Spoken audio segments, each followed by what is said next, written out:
Hey everyone! So today I'm doing a Q&A video, so I'm just answering a bunch of questions that everyone asked me over on Instagram and Facebook. So I'm actually going to split it into two videos because there are so many questions. So the first video I'm going to do is going to be like the more serious cosplay related questions, and then the second video is going to be all the fun, nonsensical questions that'll be just completely ridiculous. So let's get started with the first video. What are 3 things to do on your cosplay bucket list? There's a lot. I think big ones are going to certain conventions like San Diego Comic-Con, BlizzCon, and the Disney convention, whichever year I end up going.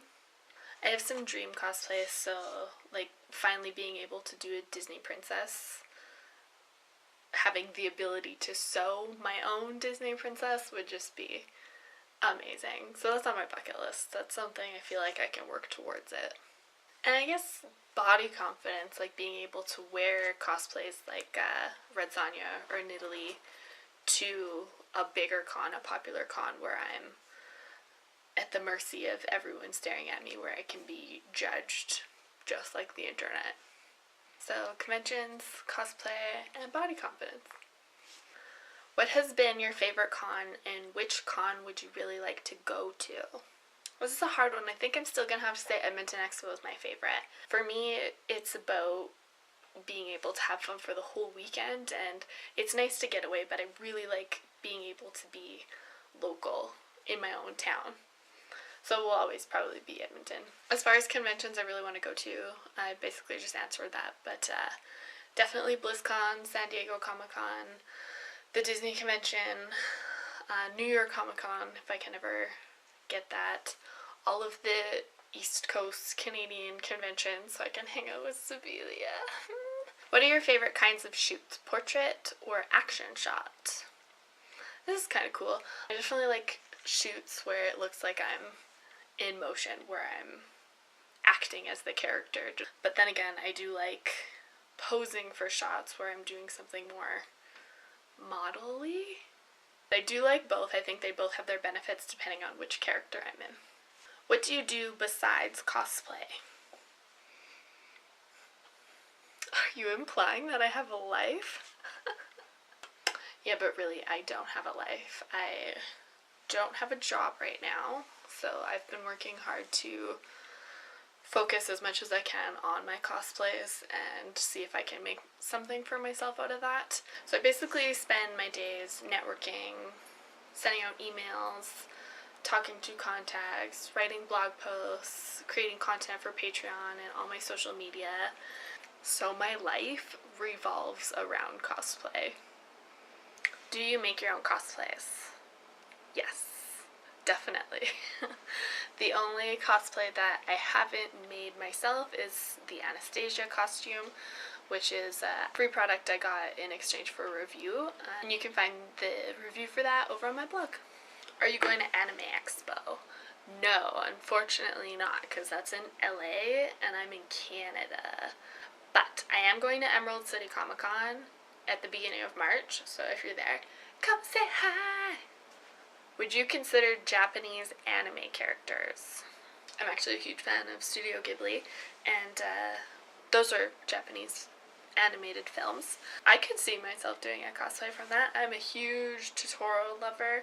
All I want is to make a Totoro onesie and live in it. Have you ever considered quad suits? I have to look this up because I don't know what that means. These are actually really cool. So it's like furries, but on all fours. So you can see. But to answer your question, probably not, because I already get overheated in just my regular costumes. What's your favorite character to dress as? That's so hard because I haven't really repeat worn many of my costumes. I tend to go back to Ninetales and Bombshell Harley Quinn quite a bit. They're very comfortable costumes and they still look really great considering they're two of my very first cosplays, I think I did a really great job with them. Where would you like to see cosplay take you in the future? This is such a hard one because I don't want to say I want to become a professional cosplayer, so I have to keep it in the mentality that it's a hobby and potentially a side income, but nothing more than that. I would love to travel internationally, not just to the States or to Seattle, which is 5 hours away. I would love to go to LA. I would love to go to Australia. I would just love to travel in general, but if I got to travel with cosplay to conventions, that would be amazing. I'd love to be a guest at conventions. It's sort of all the things that I'm doing already to push myself by having the blog, by starting YouTube. Are there any cosplayers you haven't met but would really like to? Every single cosplayer ever. But personally, internet friends that I've been talking to that I just cannot wait to meet, and I hope that an opportunity arises, is Zvilia. She's over in Ontario. Lady by Design, she's in the States. Fairchild Cosplay, she's also in the States. They're friends to me, but also idols, and I would love to spend a weekend with them. Where did the idea for the Disney Vikings come from? I love this question. It's so fun. So the idea for this came from Shelly Elise. We got this signed autograph by the actor who plays Rolo in Vikings. She's a huge fan, so excited, and he wrote on her print, "You ain't no princess. You, Shelly, are a born shield maiden. You got this shit covered."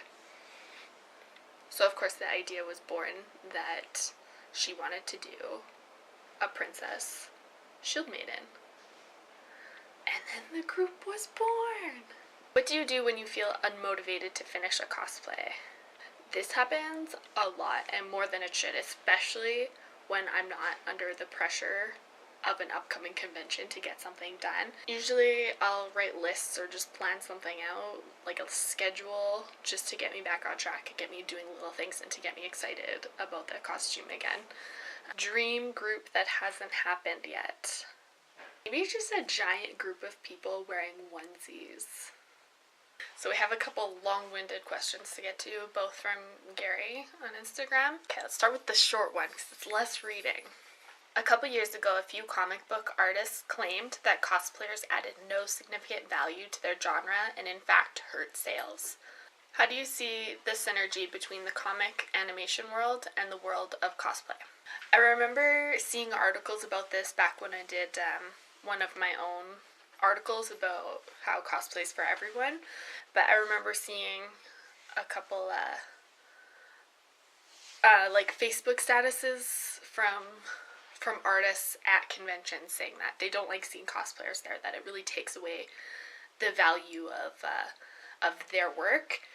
And I don't agree with that. Personally, when I see a cosplay that I don't particularly know what it's from, I'll go out of my way to approach them and ask them about it, what it's from, and that is maybe one more fan for that show, like, because of the cosplay. It's free advertising. Okay, another super long one. Let's talk about accuracy. Cosplay has come a long way. There was a time when only the hardest of hardcore would dress up. Now even that dad that wears a suit and tie every day feels the need to at least wear their Batman or Spider-Man tee to a convention.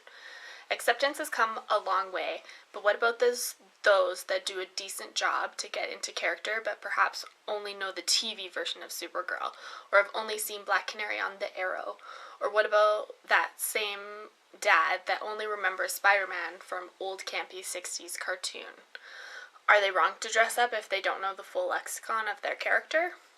No! Cosplay is for everyone. If you only saw one episode of a TV show and you're like, that character, I like it. If you take, for example, Suicide Squad Harley Quinn, how many people were dressed as her just based on the trailer? Like, how can you say you're a fan based off a trailer, right? If you only like one version of Black Canary over the other, cosplay that version. Other fans will see which version you're being, and they'll connect with that. And then they'll if they bring it up at a convention, be like, oh, did you read this comic? Do you know this version of her and stuff? And be like, I'm only a fan of the TV show. And that's okay. Okay, I think that sums up video 1. I am so sorry that it's so long. Well, watch for the second video. It'll be super weird. If you thought this one was awkward, just wait for that one. Okay.